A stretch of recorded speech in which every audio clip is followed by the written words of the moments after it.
के पूर्व मुख्यमंत्री, समाजवादी पार्टी के अध्यक्ष, बहुत स्वागत है सर।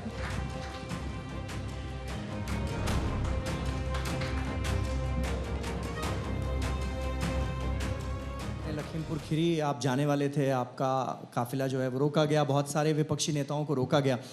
बार बार सरकार की तरफ से ये कहा गया, बीजेपी की तरफ से ये कहा गया कि मौके का फायदा उठाने की कोशिश कर रहा है विपक्ष इस पर, और अगर विपक्षी नेता लखीमपुर खीरी जाएंगे तो वहां के हालात और ज्यादा बिगड़ सकते हैं। इसी तरह की बात कृषि कानूनों को लेकर भी कही जाती है कि भाई ऑपोजिशन जो है वो भ्रम फैलाने की कोशिश कर रहा है, इसलिए जो किसान हैं वो आज आंदोलनरत हैं 10 महीने से। डेमोक्रेसी में पॉलिटिकल पार्टीज की जिम्मेदारी है, अगर कहीं अन्याय हो रहा है तो अन्याय के खिलाफ खड़े हों। गोरखपुर में जिस तरीके से कमरे में एक व्यापारी अपने मित्रों के साथ कारोबार और घूमने आया था, उत्तर प्रदेश की पुलिस जाकर के उसको पीटती है, उसकी जान ले लेती है। अगर हम उसके परिवार से मिलें तो क्या पॉलिटिकल एजेंडा है हमारा? और अगर किसानों को कुचल दिया जाए, बीजेपी के कार्यकर्ताओं वो जो गाड़ी चला रहे हैं उससे, तो क्या ये पॉलिटिकल एक्टिविटी है हमारी? और पॉलिटिकल एक्टिविटी क्यों नहीं करेगी पॉलिटिकल पार्टी? क्योंकि डेमोक्रेसी में हमें अधिकार मिलता है कि जिसके साथ अन्याय हो, पॉलिटिकल पार्टीज उसके साथ खड़े दिखाई दें। अखिलेश जी, मैं आपसे ये तो नहीं पूछूंगा कि प्रियंका गांधी पहले चली गई और आप बाद में जा रहे थे, लेकिन ये जरूर है कि दोनों आप एक ही मुद्दे को लेकर के जा रहे थे, तो आगे क्या दोनों एक ही मुद्दे को लेकर साथ जाएंगे कभी?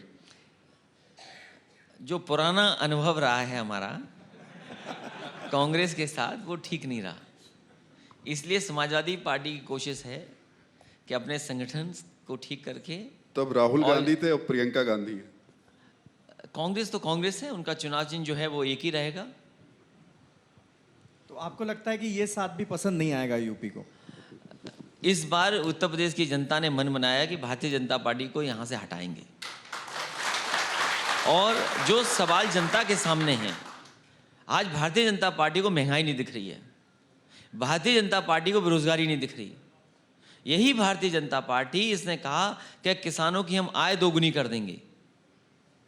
किस फसल की आय दोगुनी दे दी, किसकी पैदावार बढ़ गई? तो आखिरकार ये सवाल भारतीय जनता पार्टी को क्यों नहीं दिखाई दे रहे हैं?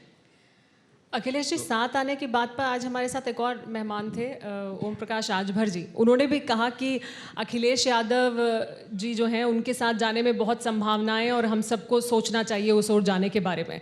तो उन्होंने भी बहुत संकेत दिए, तो बहुत लोग संकेत दे रहे हैं आपके साथ आने के लिए ये, और आप कह रहे हैं कि मैं बस छोटे छोटे दलों के साथ ही जाऊंगा, मैं नहीं इनके साथ जाऊंगा। तो क्या दूरी बनानी है या अभी सोचना है, अभी आगे और संभावनाएं हैं? समाजवादी पार्टी की कोशिश होगी कि प्रदेश के छोटे दल, क्षेत्रीय दलों को साथ लाने का काम करेगी। लेकिन ये क्यों हो रहा है अखिलेश जी कि आप लोग जो एक्सपेरिमेंट कर रहे हैं उसमें आप प्रीएम्प्ट नहीं कर पा रहे हैं कि कैसा होगा? क्योंकि राजनीति में तो प्रीएम्प्शन बहुत महत्वपूर्ण होता है। आप जैसे कांग्रेस के साथ जाने वाला मसला हो या फिर बीएसपी के साथ जाने वाला मसला हो, हर बार कैच छूट जा रहा है। भारतीय जनता पार्टी बहुत होशियार पार्टी है, उसको किसी की स्ट्रेटजी की जानकारी नहीं होनी चाहिए। नहीं, तो पास्ट की बात कर रहा हूं मैं, तो फ्यूचर की बात कर ही नहीं रहा हूं। मैं तो ये कह रहा हूं कि जान गई वो, तो भारतीय जनता पार्टी कुछ भी कर सकती है। पहले जो हुआ वो ऐसा क्यों हुआ कि एंटिसिपेट नहीं कर पाए कि आउटकम क्या होगा? मतलब जिनके साथ जा रहे हैं उन परिस्थितियों में और उस समय जो पॉलिटिकल एनवायरनमेंट था वो बेहतरीन फैसला था, उससे अच्छा फैसला नहीं हो सकता था। इसलिए अगर कल जो हो चुका है उस पर अगर मैं टिप्पणी करूं तो मैं अपने ही फैसले को मना करता हूं। चलिए, कल जो आने वाला है उसकी हम थोड़ी बात कर लेते हैं, क्योंकि ओम प्रकाश राजभर का जिक्र हुआ और छोटी छोटी पार्टियों का जिक्र लगातार हो रहा है। ओम प्रकाश राजभर थोड़ी देर पहले मेरे साथ ही थे, उन्होंने ये कहा कि बीजेपी को यूपी में अगर कोई रोक सकता है तो वो हैं अखिलेश यादव। तो मैंने उनसे पूछा कि तो आप उनका हाथ मजबूत करेंगे? तो उन्होंने कहा मैं भी मजबूत करूंगा और मेरे साथ असदुद्दीन ओवैसी जो हैं वो भी मजबूत करेंगे। तो आप दोनों को साथ लेने के लिए तैयार हैं ना?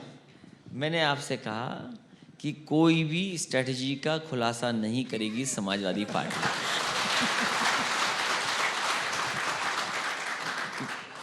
नहीं, अब तो ये न्योता स्वीकार करने वाली बात है, ऑफर आ गया। क्योंकि ओम प्रकाश राजभर जी ने कहा है, इसलिए हो सकता है कि उनको बहुत कुछ जानकारी हो, और क्योंकि बीजेपी से उनका अनुभव ठीक नहीं रहा तो बीजेपी को वो जानते हैं अच्छी तरह। तो हराने के लिए समाजवादी पार्टी के साथ आ रहे हैं, तो इससे अच्छा और क्या हो सकता है?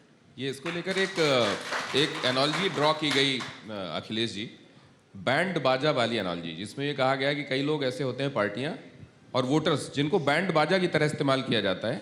बारात जहां तक होती है वहां तक ले जाया जाता है, पंडाल में अंदर नहीं जाने दिया जाता।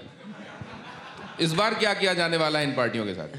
समाजवादी पार्टी ने कभी भी गठबंधन किया होगा या साथ किसी दल को लिया होगा या साथ किसी का लिया होगा तो उसको पूरा सम्मान समाजवादी पार्टी ने दिया है और किया है। पर आप बार बार ये कह रहे हैं कि रणनीति का खुलासा नहीं करना चाहते हैं, जानकारी नहीं देना चाहते हैं, तो रणनीति है।